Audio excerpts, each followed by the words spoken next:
welcome to Strangely Alright, which is about people, places, and things in the Great Northwest that are a little left of center. People who are following a path uniquely their own. You're gonna find in this little journey, some of those things come from deep down inside of us. I'm Regan Lane. And I'm Raymond Hayden. Welcome to Strangely Alright. Hey everybody, I'm Regan Lane. And I'm Raymond Hayden. Welcome to Strangely Alright. Yes, welcome. Ray and I have been visiting recently about the media, how it tends to focus on that boisterous, loud, bad news of the day. And because of that, good things that happen to good people tend to get lost in all the negative nonsense. And we're going to try to find some of the good news on this silly little show. Called Strangely Alright. Yeah. Which is about people, places, and things in the Great Northwest that are a little left of center, kind of like my good friend Regan here. Thank you, Ray. People who are following a path uniquely their own. Absolutely. And some of that success, it's not going to be monetary you're going to find in this little journey. Some of those things come from deep down inside of us. And that's the thing that makes us all feel strangely all right. Yes, indeed. Our guest today, you know, he's a local musician, great guy, great singer, and he has a fairy tale ride that a lot of people are banding about that nonsense overnight success. Right. Yeah. And that's the farthest thing from the truth. This is a story of perseverance and faith. And we have triple Grammy winner Michael Wanssley here with us. Shut the door. It's the Wanz, Macklemore and Ryan Lewis fame from the hit Thrift Shop. He'll be here talking about that amazing journey and what it really means to him. Right. And I understand that Michael is also a somewhat of a music geek like we are. Absolutely. So we're going to meet up with him at High Voltage Records, probably the coolest vinyl store in T-Town. Love it. Let's go. Let's do it.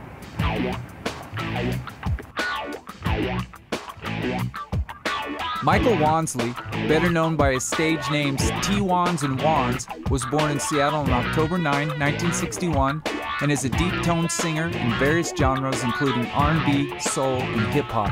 He's rocketed to wide acclaim after he was featured on fellow Seattle-based duo Macklemore and Ryan Lewis' international hit single, Thrift Shop. Graduating from Lakes High School in Tacoma, Michael's life has been spent immersed in music. His early career saw him graduate from being a school choir regular to 7 full years studying jazz at Central Washington University in Ellensburg, Washington. Following stints singing covers in Boys Will Be Boys and playing bass in a funk outfit called Life Ring, he was asked to front the local, harder-rocking Ghetto Monks in the mid-90s. Although he continued to make music as a hobby for the next decade, Wansley's primary source of income during this time came from his job as a software test engineer. The release of Thrift Shop in 2012 was the catalyst which helped persuade him to leave his day job.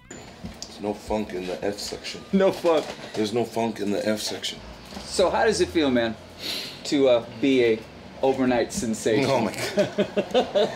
I think what most people realize is that, you know, what they see in publications and on TV and stuff like that, it appears to be overnight, but what they don't realize is that there's so much that happens before you make a publication, and before you make a video, before there's a grind. Oh, I've been doing music. I've been like performing in front of people legitimately since October of 1967. I'm 6 years old on a schoolyard in Anchorage, Alaska, singing for kids. That's my very first memory. Wow. And I've been singing that's as far back as I can remember. And now, having seen a lot more, lived a little longer, had a few experiences, you know, there is a lot more to making the sausage than there is actually cooking it and eating it.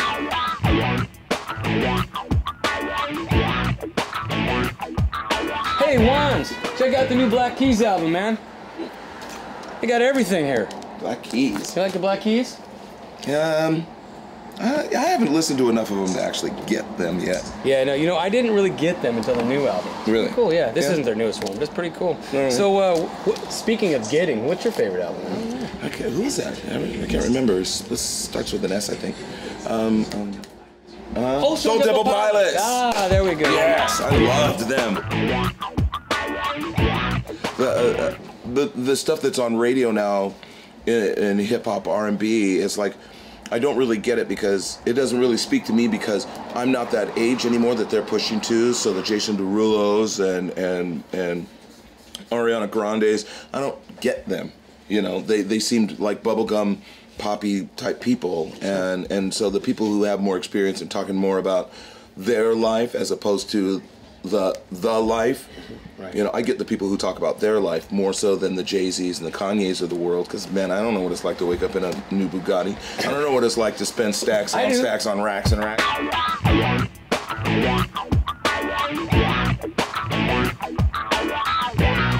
But you get to this point where you're very comfortable with yourself and you really start caring about other people's opinion and how much that influences your decisions.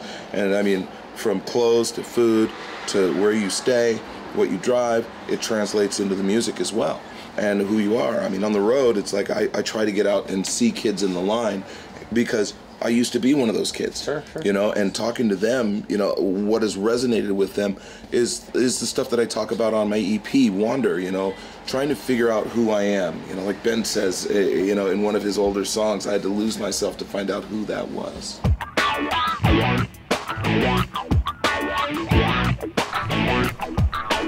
Hey, Wanz, you remember this thing? Oh, man. 20-year anniversary, baby. Yep. Yeah, I was, when I saw this, I thought about the first time the Nirvana record came out. You remember that? Yep. I remember the first day that I heard Smells Like Teen Spirit, and after it was over, and I said, that is the perfect single. Did you ever see the Dave Grohl movie, Sound City? I did. In fact, I just met him. I just met Dave a few days ago and told him about, you know, I was flying to Atlanta for a show, and I watched it because people have been telling me to watch that movie, and it got to the part where he and Sir Paul McCartney were in the you know, they're in the studio recording these background parts, and they get done with a take, and Dave looks over at Paul and goes, "It should always be this easy." And Paul pauses and then looks at him and says, "Well, it is." Yeah. And I started crying instantly. Did you really? I did. Not only the first time I watched the movie, but then I watched it back to back. I repeated watching the movie, got to that point, and that whole exchange happened, and I started crying again. And I was telling Dave this, and I said, I've thought that all my life. Yeah. And it was just heart exploding for me to actually see people on that level who were thinking exactly the way that I had always thought. It was a vindication of sorts. And McCartney and Grohl is such a fan. Yeah. And that's what I love about watching the movie. I'm like, my God, he's such a fan. And that led me to thinking, I took my 5-year-old to see McCartney, my 5-year-old daughter. Yeah. And that connection is so crazy. So, and then of course Grohl's up there on stage with him and all of that. But that was leading me, I was thinking about famous people. You're in the game now. You're in the deal. You're at that level. So people tell me. Well, yeah. But what's it? Are people as nice as I think they are? What is it like? What is the experience like for you being at that level? Most of them are, you know, most of them are nice people. Mm-hmm. There are some people who are exactly as they are portrayed. You know, there are some cats who are very, very standoffish because, you know, that's their persona. That's the product that they put out. You know, they're bigger than life, badder than shit, and that's the way they portray themselves, right? And there are some people who portray themselves in that light and being unapproachable, who are just the nicest people, and most of them are just like normal people like you and I.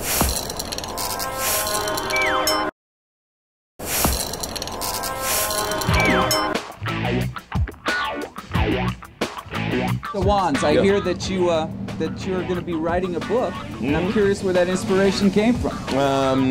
That inspiration for hashtag the Book of Wanz came from Andrew Jocelyn, who's the guy who does all the string arrangements and travels with us and, you know, plays violin. Uh-huh. So, you know, I'm going through an incident with my kid, with my youngest, and I, as I'm known to do, quote my father or some kind of psychobabble type stuff. And Andrew goes, you know, God, man, that's really like smart. It's really prolific. And I'm like, dude, I say stuff like that all the time.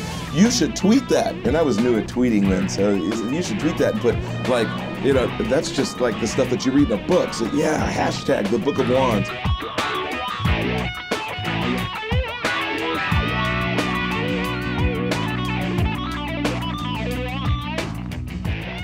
Did you go to school around here? Well, around here, no. In this town, yes. I grew up in a little burb called Lakewood, Washington. Nice, nice. I met you over in Ellensburg, and then you came back through Seattle. What are some of the bands that you were in back when you were a kid? I moved to Seattle in 1986 as a member of Boys Will Be Boys, which was a long-since non-prolific band opening for your old band, Stripes, and some other bands from Seattle. And I was playing bass in the Robert Stewart band, and that's the last band I was in. Before the whole... Before everything happened. I was pretty happy living on the north end of Seattle and working the best job that I ever had that I got in 2010 as a software test engineer, working downtown.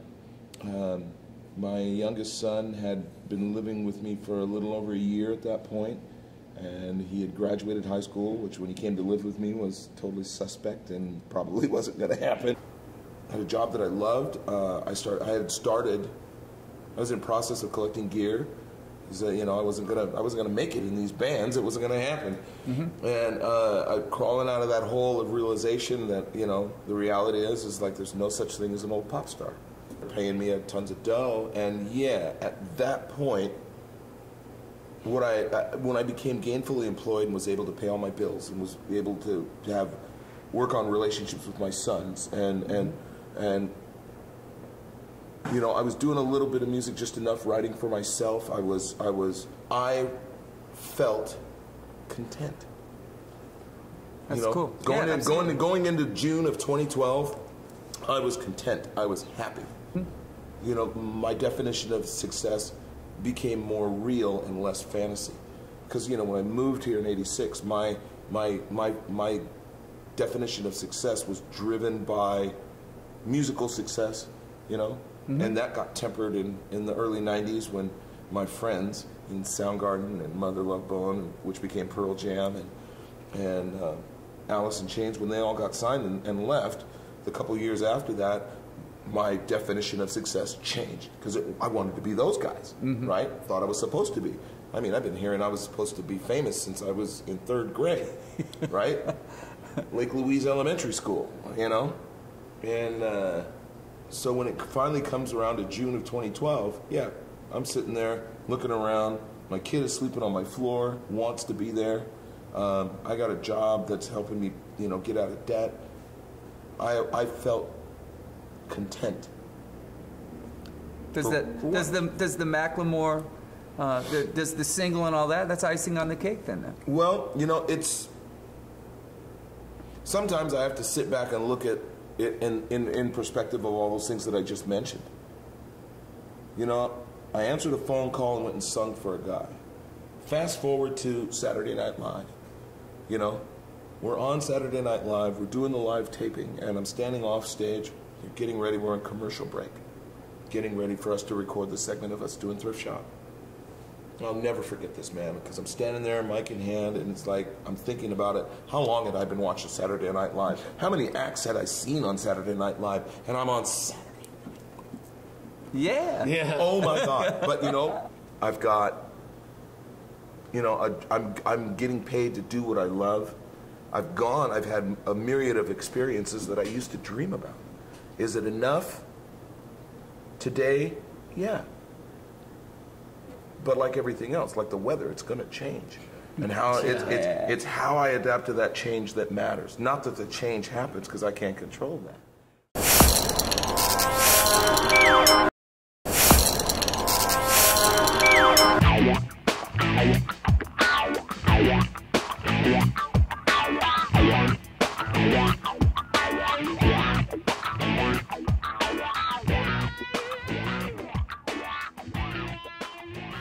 You know, what I've learned in this journey with Macklemore, we're so cut from the same coat, you know what I mean?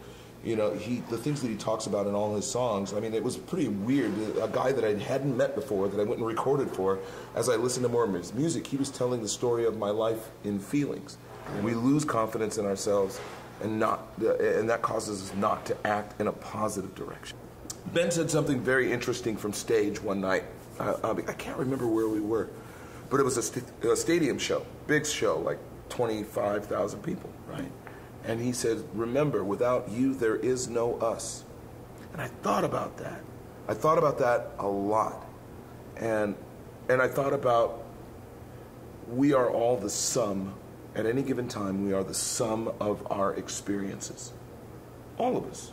And if you think about it, I have to go back to a schoolyard in 1966, riding a bike, learning how to swim, graduating high school, going to college, teaching myself how to play bass, coming over to Seattle, renting an apartment. You know, I've done a lot of things. And at any moment, everything that's back there makes up who anyone who's in front of me sees. You know, all of a sudden, you realize that you didn't get from there to here by yourself. There was always somebody. Even when you were alone, you were thinking about somebody, and I've always believed that if you think about somebody, they're there. It's all a part of how I got here, because all those people that I knew, from Ellensburg to the Olympic Foundry where we used to rehearse, oh my God, right? All of those experiences prepared me for whatever was next.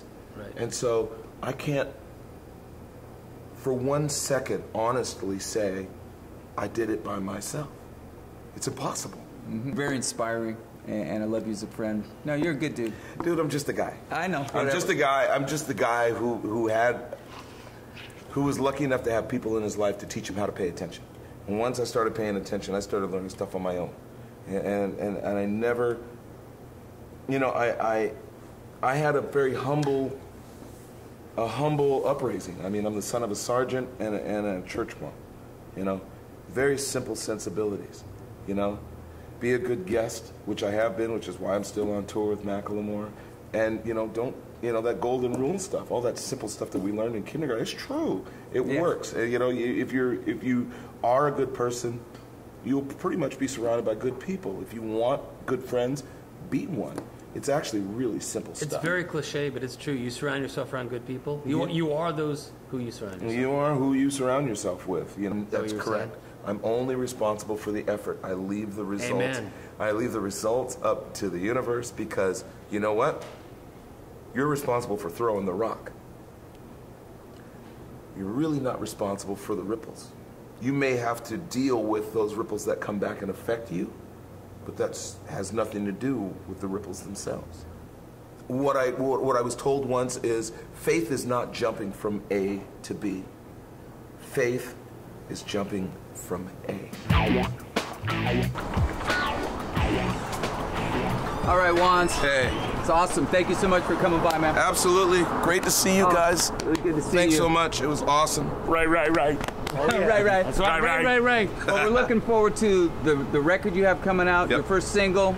We talked about the book, and thanks for sharing all that stuff. That was it was very inspirational and just good stuff, brother. I really appreciate you taking the time for us. I don't know who else to be other than me, but you know, I'm always happy when somebody listens. All right, man. Take care. Good to see you guys. All right. Much love. Look at Wanz. We'll be looking forward to it. See you guys later. Later. All right, folks. That was the first Strangely Alright episode. Of many. We're going to have another one coming up in 1 month. So please take a look. Stay tuned for us, and we hope to see you again soon. All right. Take care. Good night.